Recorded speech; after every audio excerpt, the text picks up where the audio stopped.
Oh, you poor woman. Is your husband once again gone for a long business trip? You must be facing lonely and painful weeks without the presence of your soulmate. But you are definitely faithful, aren't you? Please hold on. Be his support system even when your husband is far away. At least when he has free time, your husband will contact you and continue to say romantic things. At least your love is real, unlike the wives of samurai in the Sengoku era. Yes, the Sengoku era. The period lasting from the mid-15th century to the early 17th century. It was the most chaotic and violent time in Japanese history. But you might be from Europe, so that means nothing to you. Unless you do have a little empathy for fellow women. But for a moment, let's pretend that you are the wife of a samurai. If you haven't yet grasped how difficult your life and romance would be, I will give you some context. This is the Sengoku era, a time when Bushido became the only way of life for the Japanese who always felt honored, especially the samurai.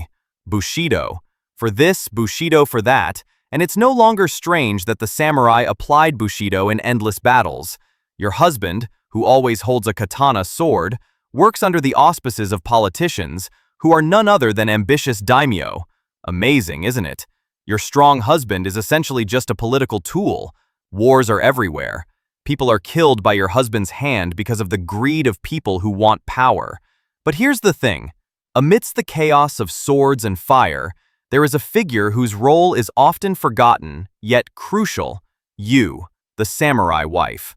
Who would have thought that Japan, so closely tied to patriarchy, considers a woman like you to hold something very important, something that concerns the life and death of your husband and the nation's politics. You may have watched Japanese dramas or anime set in the Sengoku period. You find that the samurai and his wife are two people who love each other. They sit under a cherry blossom tree while expressing their love. In the next scene, the husband goes off to war. He turns his back to the camera, then says, "I will always love you," and then leaves his weeping wife. But that is not entirely true. Your life in the Sengoku era was not a calm, romantic life. You didn't just sit and wait sweetly for your husband to come home. Your life as a samurai wife was a unique blend of the dignity of a mistress, a shrewd political negotiator, and, if necessary, a warrior ready to die. From the beginning, you did not marry for love. Especially if you came from a prominent samurai clan. It was all about the clan. Your family intended to build a grand alliance and dynasty, allowing them to remain in power on the land of Japan. And you were the key. In this Sengoku era, marriage was the most powerful political tool, including your marriage. Did you think the man who was going to be your husband truly fell in love at first sight? Well, the possibility remains, but the bitter fact is that those who wanted this were not the two of you, but the power-hungry daimyo. When two daimyo made an alliance, they sealed it with blood, not by cutting each other's fingers, but by uniting the two through descendants. They would not hesitate to marry their daughters or relatives of their clan to the leader of another clan. Even before assuming the status of a samurai wife, you were risking your life. You were sent to enemy territory, entering the castle to be offered as a seishitsu, the official wife. You were nothing but a valuable diplomatic hostage. As long as you lived, you were the key to forming the alliance. Your job was to bear an heir who physically carried the bloodline of both clans, strengthening your husband's claim to power. If a grand alliance was formed, it would be very easy to conquer the enemy clan, wouldn't it? You, a woman living in a highly patriarchal era, were tasked with maintaining clan peace. Your clan and your husband's clan. Such was the importance of your role that if this alliance were to collapse, you and your children would most likely be the first victims. After marriage, you gained an important position, not just as a princess who only sits sweetly awaiting her husband's arrival. Your role changed to become the manager of the castle or the main residence. When the samurai was on the battlefield for months, it was you, the official wife, who was responsible for running the entire household and domain. You were given tasks that went beyond domestic affairs. You had to monitor the clan's finances, making sure they were not in a state of crisis, as that was vital. From the clan's treasury, you had to manage the food supplies to be taken to the battlefield. You also had to set aside clan capital to purchase weaponry. Hiring the services of a blacksmith was not cheap, so ensure the troops did not use cheap, easily broken weapons. And most importantly, outside of financial matters, you had to be able to maintain the morale of the remaining soldiers in the castle. You were an honorable woman. You had to be able to convince them that your husband, the samurai who led the clan, would surely bring victory in the war. You also had to have a strong understanding of the castle's internal politics, and often you acted as a secretary for your husband.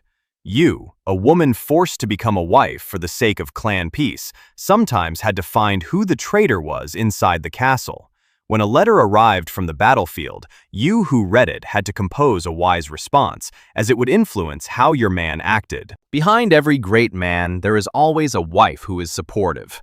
Your husband was a samurai who could be brutal, so your role as a wife was to remain calm. Then, where is the tragic part? Everything you've heard actually makes you sound very elegant. There's nothing wrong with that. Well, the only curse in your marriage is the fact that you were trapped in the balance of the clans. You had to function as a bridge of communication. On one hand, you had to be loyal to your husband. At the same time, your clan was the reason you married him. A loyalty that had to be balanced between your husband or your father. Not to mention, if your younger brother, who had just tasted power, demanded the same loyalty. On the bright side, you were not a passive and ignorant woman. You received a formal education. Your literacy skills were quite good. You were taught calligraphy, and you were also taught managerial skills, which were certainly very useful for the castle. That's why, if your husband needed advice, you would not speak nonsense, and I told you you were not a passive woman. As a samurai's wife, general knowledge was not your only lesson. You were also taught self-defense with various weapons. There was the Naginata spear, the dagger, or the kaiken knife. You had to be proficient in using those weapons to protect yourself and your children.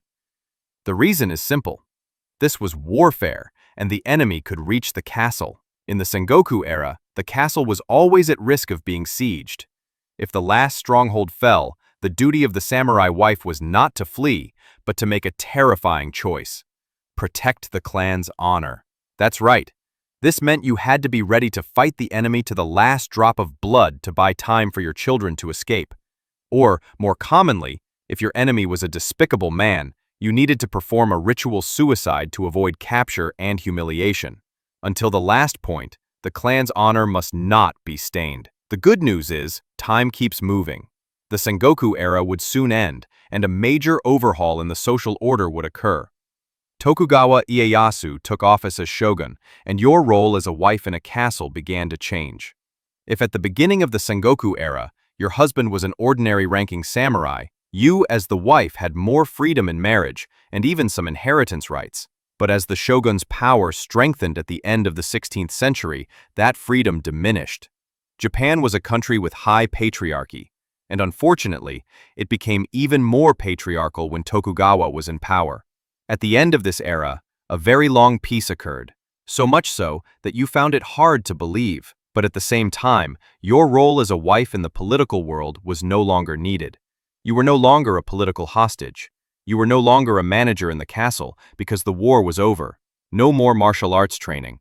Everything returned to the initial concept that you were a polite wife, obedient to your husband, but still educated. Your life as a samurai wife in the Sengoku era is a reflection of the era itself.